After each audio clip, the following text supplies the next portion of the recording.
Olá, boa noite. O Terra Viva DBO na TV está começando. Você confere a partir de agora as principais informações sobre o mercado da pecuária de corte e de leite. Abrimos o programa de hoje com o nosso quadro Conversa com Analista, onde os amigos fazendeiros podem tirar dúvidas com os especialistas da Scott Consultoria. Acompanhe. Olá a todos que nos acompanham.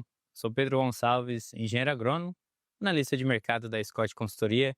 Estamos aqui no finalzinho de 2025, já nos perguntando como será o ano seguinte para a nossa pecuária de corte, bovinocultura de corte do nosso país.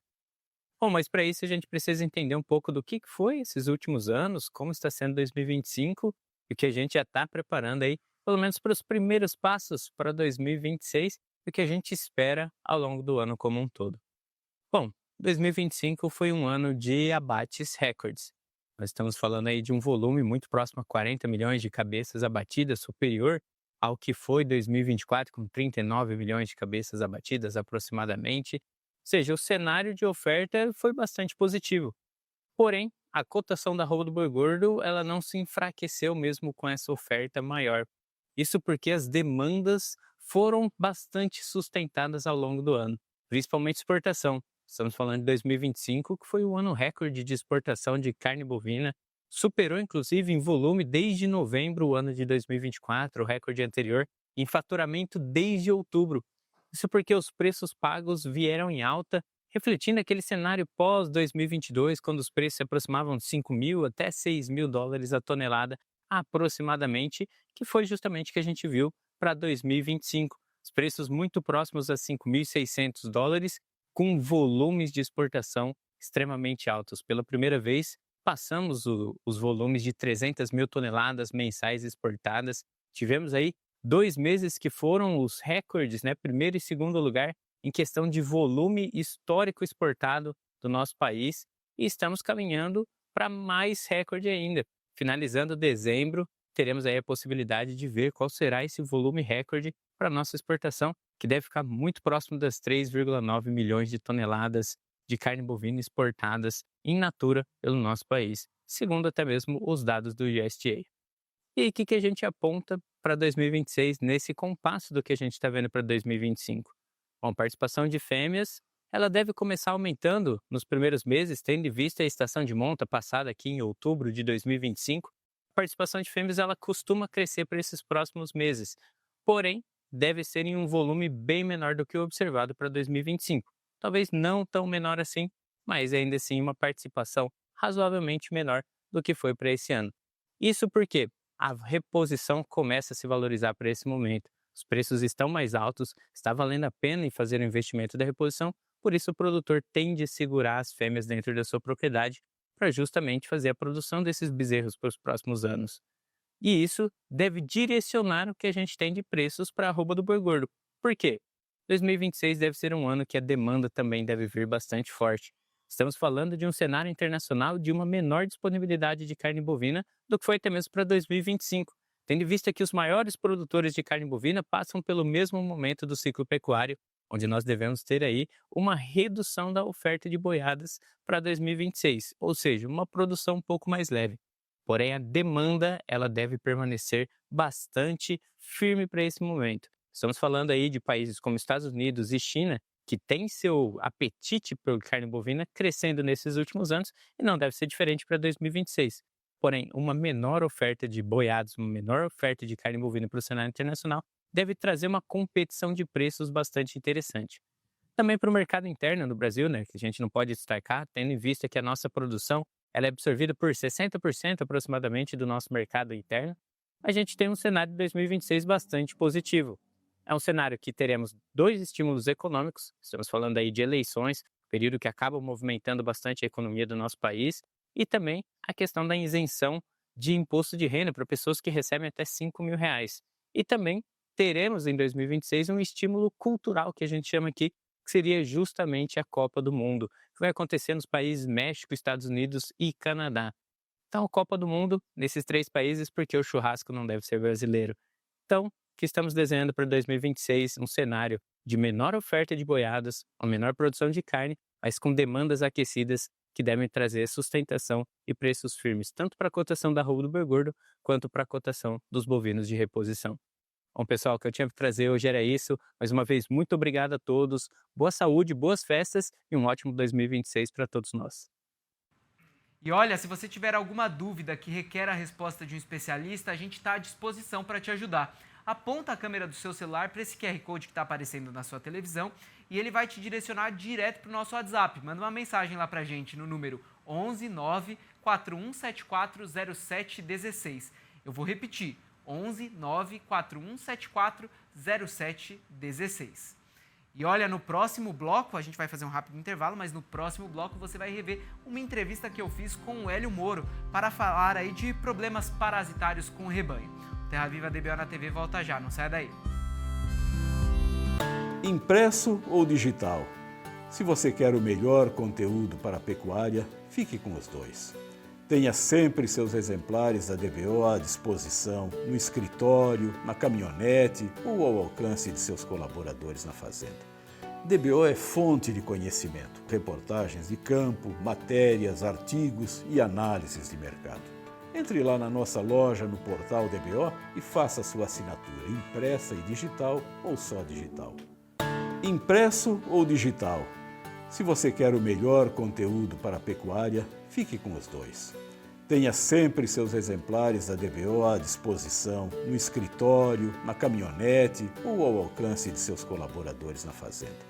DBO é fonte de conhecimento, reportagens de campo, matérias, artigos e análises de mercado. Entre lá na nossa loja no portal DBO e faça sua assinatura impressa e digital ou só digital. Com a chegada do período das águas, aumenta também a pressão parasitária sobre os rebanhos. Entre os principais desafios está a mosca dos chifres, responsável por prejuízos bilionários e quedas significativas no desempenho reprodutivo dos animais. A adoção de estratégias preventivas torna-se decisiva para proteger o gado e garantir a eficiência nas fazendas. Para falar sobre esse assunto, eu conversei com um médico veterinário aqui no nosso estúdio, Hélio Moro, que é gerente de serviços técnicos da Zoetis, especialista em saúde animal e referência em manejo parasitário no país. Vamos rever essa entrevista. Hélio, muito obrigado. Seja bem-vindo mais uma vez aqui ao Terra Viva DBO na TV. Sempre um prazer. Boa noite a todos que estão nos acompanhando no Terra Viva DBO na TV. É um prazer estar aqui com vocês hoje. Prazer é nosso. Hélio, então eu começo te perguntando, por que esse período, o período das águas, cria condições tão favoráveis aí para esse aumento da mosca dos chifres? Bom, primeiro a gente tem que considerar que o Brasil é um país tropical, E todas as áreas tropicais são favoráveis para o desenvolvimento de muitos parasitas. E temos duas condições importantíssimas para a grande proliferação de alguns parasitas, inclusive a mosca do chifre, que é temperatura acima de 25 graus, por exemplo, e umidade relativa do ar acima de 75%. Então, esses dois fatores são fundamentais para a reprodução, perpetuação e proliferação da mosca do chifre, entre outros parasitas, Então, com o início das águas, nós vamos ter essas duas condições muito claras, na maior parte do Brasil, e isso favorece, então, o desenvolvimento e a proliferação da mosca do chifre. Por isso que é importante ter cuidado nessa época do ano, porque pode impactar a produtividade, Representando aí em números, qual que é o impacto disso? Os últimos trabalhos que foram publicados na área aí apontam um prejuízo da ordem de 2,5 bilhões de dólares por ano. Esses prejuízos eles estão muito relacionados com o estresse que a mosca do chifre causa nos animais. Os animais, então, não conseguem se alimentar direito, não conseguem ruminar direito, não conseguem descansar direito. Isso tem um impacto direto na produtividade dos animais. E mais, hoje tem trabalhos novos que estão prestes a ser publicados aí de algumas universidades do Brasil, mostrando que ela tem uma interferência significativa também na área, não só na área produtiva, mas na área reprodutiva. Alguns autores vão mostrar isso claramente, que a mosca do chifre pode impactar até 12%, 15% na taxa de prenhez dessas vacas com essa infestação da mosca do chifre. E tratar é sempre mais difícil, mais caro, do que prevenir, Quais são as medidas de prevenção que o pecuarista pode adotar que vai fazer a diferença no bolso e na saúde do animal? Hoje o Brasil dispõe de diversas tecnologias, que o produtor pode utilizar para controlar a mosca do chifre, Essas tecnologias aí, na verdade, são produtos inseticidas que vão desde pulverização, puron, brincos mosquicidas, né? Tem várias alternativas que o produtor pode usar para controlar a mosca do chifre. Cada uma delas, obviamente, tem seus pontos positivos e seus pontos, digamos assim, mais trabalhosos, né? Mas o Brasil dispõe de muitas tecnologias que o produtor pode usar. Agora, é importante o produtor ficar de olho, porque, como nós começamos a nossa conversa aqui, né? Agora começa o período das águas, né? Provavelmente muitos produtores já estão vendo isso no Brasil, que é onde já começou a chover, o produtor já deve estar vendo aí aumentar a infestação da mosca do chifre. Ou seja, não dá para esperar, o momento então não é dá agora. Para esperar. Quanto antes o produtor começar o controle da mosca do chifre, melhor a infestação, teoricamente, ele vai ter para frente. Porque nessa época que nós falamos aí, né, Isaac, a própria reprodução da mosca é muito acelerada. Então, só para você ter uma ideia, de ovo a mosca nova é em torno de 10 dias nessa época das águas. É muito rápido. Então, você imagine isso, moscas fazendo postura todo dia, cada mosca faz uma postura aí, vive em torno de 3 a 7 semanas, faz postura de até 200, 300 ovos. Então, imagine todo dia isso, moscas fazendo postura nas festas e surgindo novas moscas, né? Você pode ter uma proliferação muito alta, uma infestação muito alta. Então, manejo preventivo, ou seja, quando começar o período das águas, começa a aparecer as moscas, é a hora do produtor começar a se preocupar e fazer um manejo preventivo. A gente sabe que é sempre importante consultar um médico veterinário sempre que necessário, mas além de não consultar, quais são os erros mais comuns aí nesse tipo de tratamento? Olha, os erros mais comuns que a gente vê, Isaac, primeiro, produtor usando produtos que conhecidamente já são resistentes. O que significa isso? Que a mosca já não, que esse produto, esse inseticida, já não mata mais aquela mosca, devido ao processo de uso prolongado, etc. O segundo erro muito comum que a gente vê é subdosagem. Então, por exemplo, pulverização. O produto vai ser diluído e precisa aplicar, por exemplo, 3 litros de calda por animal. A gente sabe que não é isso, né? Então, isso diminui a eficiência no controle. E também esses produtos, de forma geral, pulverização, puron, eles têm um período de proteção muito curto, né? Então, você aplica, ele, por exemplo, mata as moscas, passa o efeito, o animal tem uma nova infestação. E, às vezes, o produtor demora demais para fazer um retratamento. Então, entre os tratamentos, o intervalo entre os tratamentos, às vezes o animal fica com uma infestação muito alta e isso traz prejuízo no ganho de peso, produção de leite, qualidade do couro, etc. Olha, você já falou um pouquinho, mas qual que é o papel, então, das tecnologias de longa duração, né? Como brincos, dentro de um programa estratégico de controle? Então, os brincos mosquicidas, eles são uma tecnologia que usa como matriz, né, um poliuretano impregnado com um inseticida, né? No caso, pode ser diazinon ou outros inseticidas. E quando você aplica o brinco no animal, esse inseticida ele vai sendo liberado lentamente, tá? E ele vai, então, proporcionar uma proteção contra a mosca do chifre, considerando que ela seja sensível a esse princípio ativo, de 4, 5 até 6 meses, às vezes, dependendo do brinco que está sendo usado. Ainda a mosca dos chifres, então, é um problema muito sério, que afeta muito a produtividade da nossa pecuária? A mosca do chifre, eu diria que é um dos principais parasitas que causa prejuízo significativo para a pecuária, tanto de corte quanto de leite. A gente não pode esquecer que a mosca do chifre ele é um parasita hematófago, ou seja, ele se alimenta de sangue. E alguns estudos falam que cada mosca pica o animal em torno de 20, 30, 40 vezes por dia.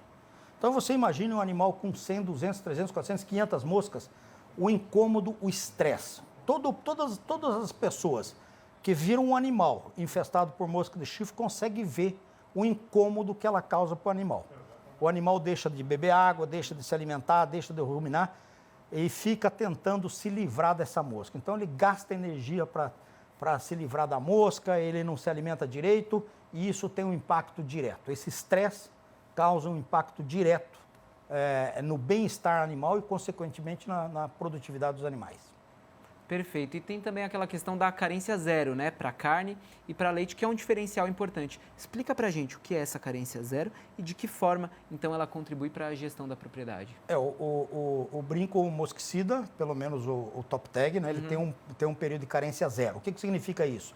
Significa que você pode aplicar o brinco hoje, se daqui a 3 meses ou 4 meses o animal já atingiu, por exemplo, o peso de abate, você pode mandar o animal para o abate sem problema nenhum. Obviamente que você vai retirar o brinco lá na hora que estiver carregando os animais, né? Não vai mandar para o frigorífico com o brinco, não é o ideal, mas significa dizer que você pode tirar o brinco e mandar o animal para o abate sem nenhum problema de apresentar resíduo na carne. A mesma coisa o leite. Né? Quem mexe com pecuária de leite, utilizar essa tecnologia do brinco mosquicida, pode tirar o leite da vaca, aproveitar, comercializar, porque o brinco, esse inseticida, ele se dispersa no corpo do animal.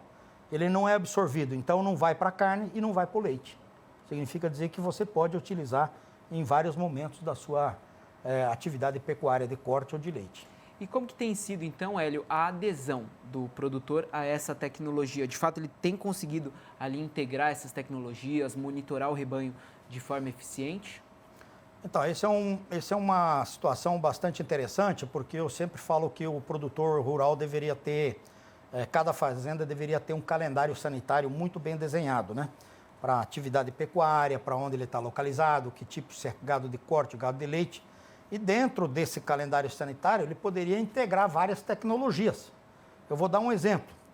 Normalmente, a reprodução, nossos rebanhos no Brasil, principalmente ATF, começa em novembro, dezembro, que é mais ou menos o mesmo período que começa a infestação da mosca do chifre. Então, você poderia integrar todas essas tecnologias, não só para controle de mosca de chifre, mas também, por exemplo, prevenção de doenças infecciosas. Quer dizer, naquele manejo você poderia integrar várias tecnologias para garantir que o animal tenha melhor produtividade. Perfeito. Então, para a gente entender e deixar claro também para o pecuarista, se ele não adotar essas medidas e, de fato, acabar o animal tendo acesso a esse parasita, ficando doente, o tratamento é muito mais difícil? Como que seria o tratamento depois disso? A mosca do chifre, específico mosca do chifre, dificilmente o animal apresenta alguma sintomatologia de doença.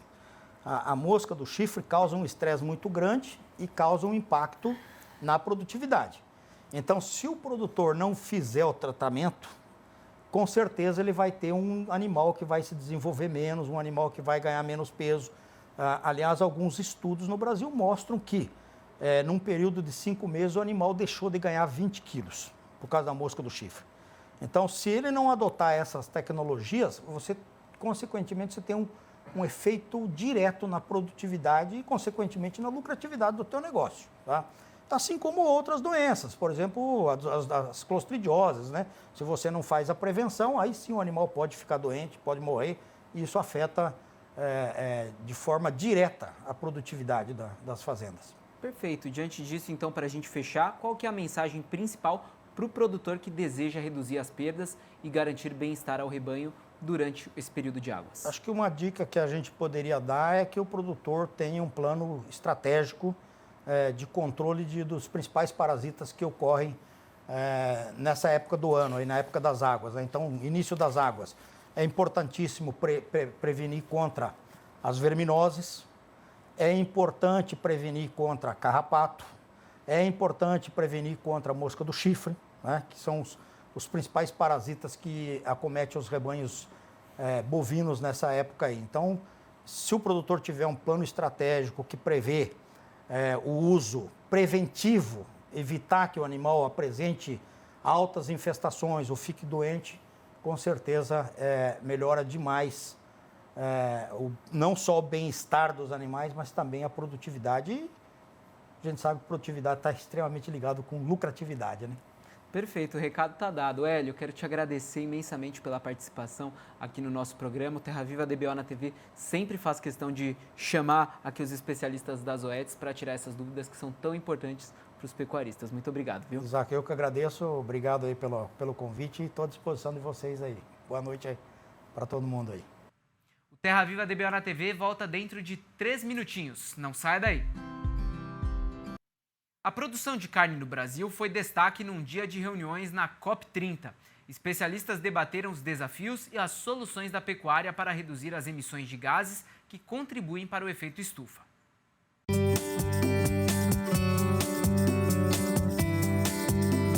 Em todos os biomas brasileiros tem criação de gado. E para todos tem uma estratégia para aumentar a produtividade e ajudar a diminuir os efeitos das mudanças climáticas. Daniel é da Embrapa do Acre e diz o que é feito no bioma amazônico. Na região amazônica, nós temos o sistema Guaxupé, que compõe pastagens biodiversas. São pastos que têm gramíneas e leguminosas no mesmo ambiente.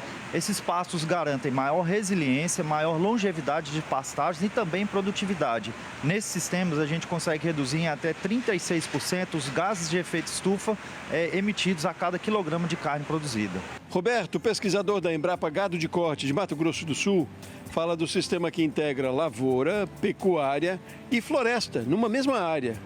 É a menina dos olhos quando se refere aos sistemas sustentáveis na produção de carnes no Brasil. E esses sistemas também, além de tudo isso, da melhor eficiência produtiva, de dar um maior retorno para o produtor, ele também contribui com a mitigação de gases de efeito estufa. São os sistemas talvez que atuam mais fortemente nesse contexto. Pelo menos metade das propriedades rurais no Brasil tem criação de gado. Somados, são perto de 200 milhões de cabeças. É tanto que a pecuária é um dos setores do agro que mais preocupa quando se fala na emissão de gases do efeito estufa. O boi emite, sim, quando faz a digestão, mas os especialistas dizem que é preciso considerar um balanço. O trabalho feito hoje na alimentação do gado, na genética e também no ciclo de criação tem mostrado que a pecuária brasileira pode aparecer como um dos principais setores que contribui para a redução na emissão dos gases de efeito estufa. Um documento elaborado por especialistas da Embrapa mostra o posicionamento da empresa sobre os desafios e as ações. A gente fala muito de emissão, a gente precisa começar a falar um pouco mais de balanço, porque da mesma forma que a pecuária ela emite, o sistema produtivo tem capacidade de sequestrar carbono. Tecnologia e ciência são ferramentas que estão dentro da porteira e que o pecuarista aprendeu a usar, mas precisa ter recursos para investir mais. E é o tema principal da COP, a questão do financiamento, aí não só para a pecuária, mas para todas as alternativas que podem trabalhar a mitigação dos gases de efeito estufa. Por isso que esse tema é importante, porque o pecuarista ele sabe o que precisa ser feito. Agora, vai fazer na velocidade dele, do fluxo de caixa que ele tem. Se eu tiver um programa de financiamento com taxas atrativas, certamente essas mudanças vão ocorrer mais rápido. O esforço nas ações, as evidências nas soluções baseadas na ciência e nas práticas no campo e a importância do setor para a segurança alimentar mostram a contribuição da pecuária brasileira para tornar o país líder na transição sustentável, defendem os especialistas. E não tem palco e melhor momento para mostrar isso para o mundo do que aqui e agora. Terra Viva DBO na TV fica por aqui. Não deixe de nos acompanhar em todas as redes sociais e também pelo YouTube. Uma ótima noite a todos, quero te agradecer pela companhia e continue aqui no Terra Viva, cultivando o melhor do Brasil.